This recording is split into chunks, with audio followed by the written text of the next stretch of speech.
This is exclusive is a very special guest, Maharashtra Chief Minister Devendra Fadnavis, a man who has been spearheading his government's campaign to combat red terror. Devendra Fadnavis, बहुत धन्यवाद Republic TV के साथ जुड़ने के लिए।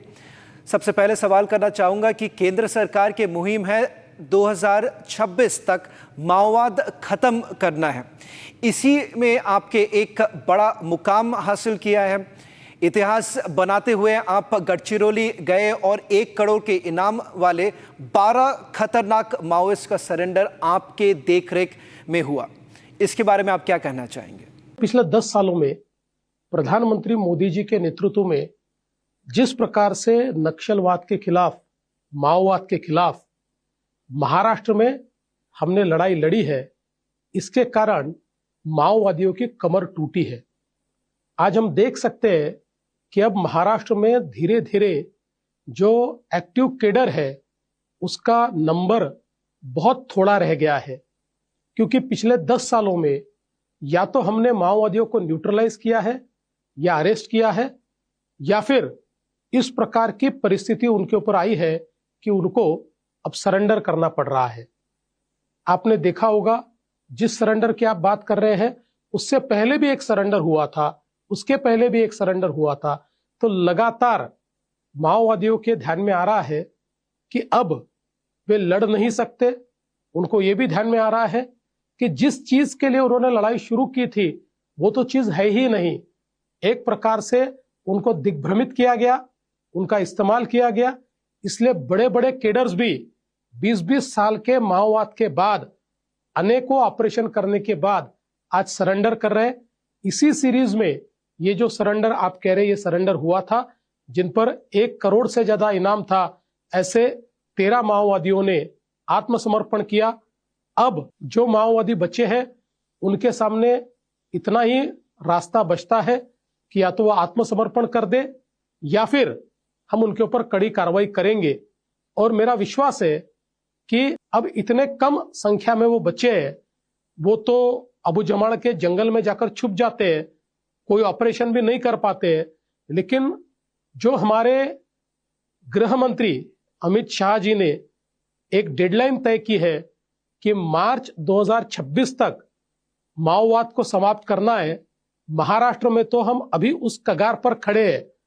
इसमें सबसे महत्व की बात यह है कि जो पड़ोसी राज्य है छत्तीसगढ़, जहां पर हमारी सीमा से एक बहुत लंबे समय तक एक जंगल लगता है जहां पर ये लोग छुपते हैं। और इसमें एक बहुत बड़ा प्रॉब्लम यह था कि छत्तीसगढ़ की जो कांग्रेस की सरकार थी, इसने एक प्रकार से उनको खुली छूट दे दी थी। इसलिए बड़े पैमाने पर छत्तीसगढ़ में रिक्रूटमेंट हुआ।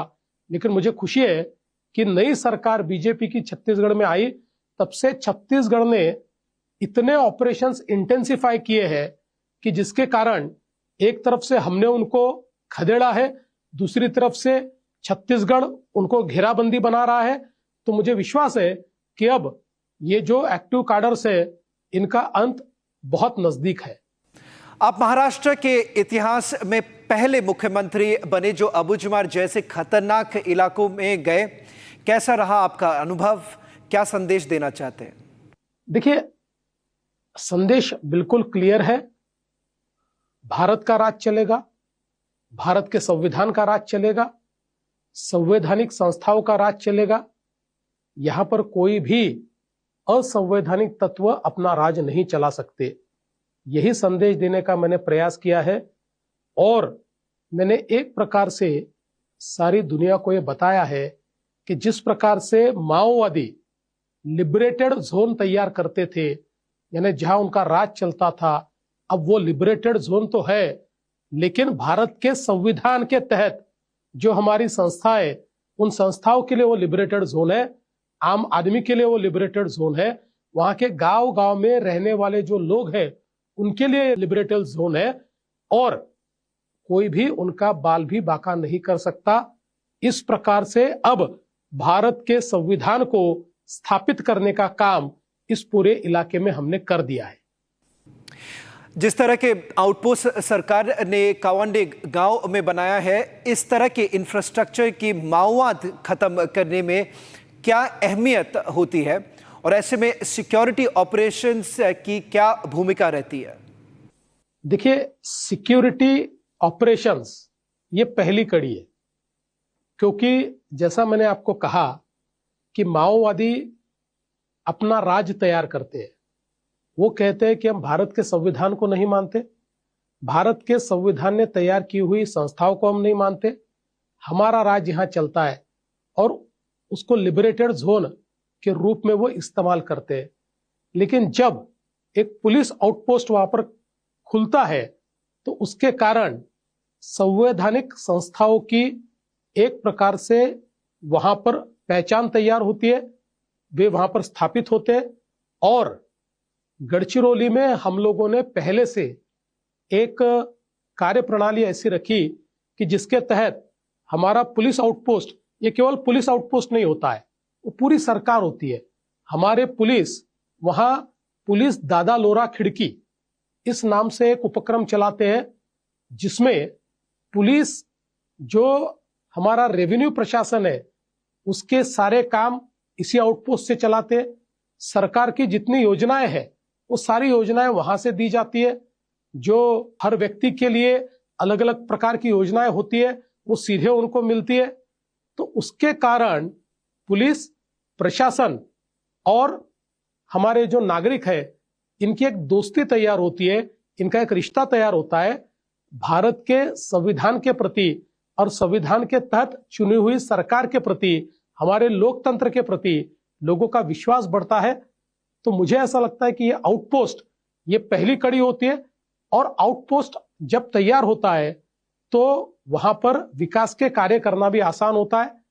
जैसे ही आउटपोस्ट हम लोग तैयार करते हैं, हम रास्ता बनाते हैं, पुलिया बनाते हैं, वहां पर हम 4G का टावर तैयार करते हैं, सारे प्रकार की कनेक्टिविटी वहां पहुंचती है। वहां पर हमारे जो बच्चे हैं उन बच्चों को अच्छी शिक्षा के लिए व्यवस्थाएं खड़ी होती है, हमारी जो स्टेट ट्रांसपोर्ट की बस है वहां चली जाती है। तो एक प्रकार से ये जो सुदूर इलाका है, इस इलाके के लोगों को भी वही फायदे मिलते हैं जो फायदे अन्य गांव के लोगों को मिलते हैं। इसलिए मैं ऐसा मानता हूं इसका बहुत बड़ा महत्व है। जैसे कि मैंने पहले कहा कि एक डेडलाइन है 2026 तक माओवाद खत्म करने की। इसको पूरा करने के लिए और क्या बड़े कदम आपकी सरकार उठाएंगी?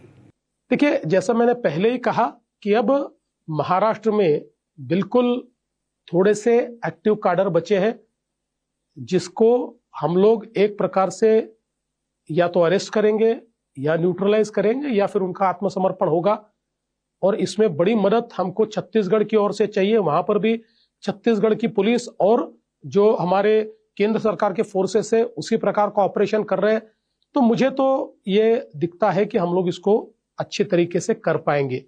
लेकिन गढ़चिरौली के लिए एक लॉन्ग टर्म प्लान भी हम लोगों ने शुरू किया। विशेष रूप से गढ़चिरौली ये देश का स्टील हब बन सकता है। देश का सबसे अच्छा आयरन ओर ये गढ़चिरौली में है। हमने 2016-17 में वहां पर माइनिंग शुरू की और आज परिस्थिति ऐसी है कि गढ़चिरौली में हम लोगों ने करीब 1.5 लाख करोड़ रुपए के MOUs किए हैं और करीब 50,000 करोड़ का काम शुरू है। और हमारा पहला स्टील प्लांट उसका उद्घाटन भी वहां पर हुआ है और दूसरे का उद्घाटन हम लोग कर रहे हैं। तो एक प्रकार से जो गढ़चिरौली केवल माओवाद के लिए जाना जाता था, अब वो स्टील हब के रूप में विकसित होता हुआ दिखाई पड़ता है। और इसका सबसे बड़ा फायदा यह है कि जो स्थानीय लोग हैं उन लोगों को बहुत बड़े पैमाने पर इसमें से रोजगार मिल रहा है। उसके कारण वो माओवादियों का साथ नहीं देते, वो हमारा साथ दे रहे हैं, सरकार का साथ दे रहे हैं, हमारे संवैधानिक संस्थाओं का साथ दे रहे हैं। और सबसे अच्छी बात यह है कि जो नए उद्योग शुरू हुए हैं इसमें आत्मसमर्पित जो नक्सलवादी है या माओवादी है उनको भी प्रशिक्षित करके अच्छी नौकरियां दी गई है, जिसके कारण वो अच्छा संसार अपना बैठा पाए। और अभी अभी हम लोगों ने आत्मसमर्पित जो माओवादी थे उनके शादियों का भी एक सामूहिक विवाह का कार्यक्रम भी किया है। तो मैं ऐसा मानता हूं कि एक और अब माओवाद समाप्त हो रहा है और दूसरी ओर गढ़चिरौली को स्टील हब ऑफ इंडिया के रूप में हम लोग विकसित कर रहे हैं। Well, thank you very much, Mr. Fadnavis, for joining us. In fact, this was the first interview of the Chief Minister after his successful visit to the Maoist hit areas.